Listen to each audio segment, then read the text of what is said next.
No, there's a contradiction what he's just recently said, actually.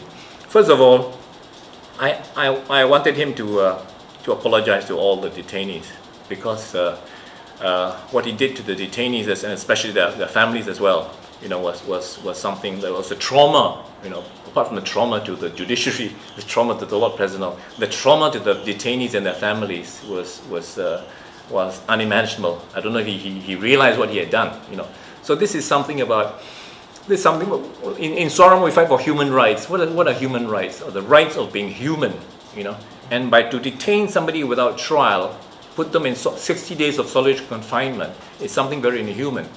So the least he could do was to apologize to us and our families for what he did in Operation Lalang.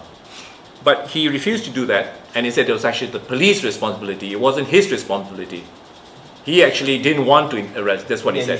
But as further along, when he's caught on a certain different occasion, he says, "Do you know these detainees are not as bad as I demonized them to be?"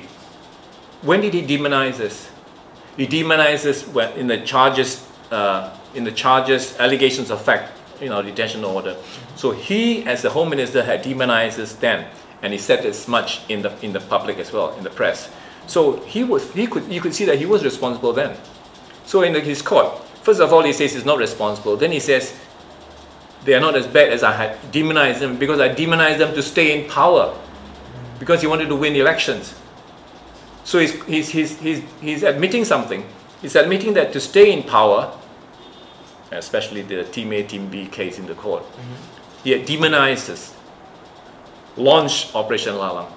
So he's now caught in a contradiction, which I hope he can clear, I see. You see, not responsible. So what does he mean by demonizing us? Was he responsible for demonizing us? Demonize us when? I mean, wasn't that an admission that he did? That's what I'm saying. So, I'm saying that he's admitting that he was responsible, but he's forgotten the timeline of what he's saying. When he's asked to apologize, he says, "No, I'm not responsible. It's the police that are responsible." And as we go on, as he tries to explain his new association with the people in former detainees in Pakatan Harapan, he says, "Oh, they're not as bad as I had made them out to be. I had demonized them to win elections, to stay in power, and now he's caught." He's got to explain that.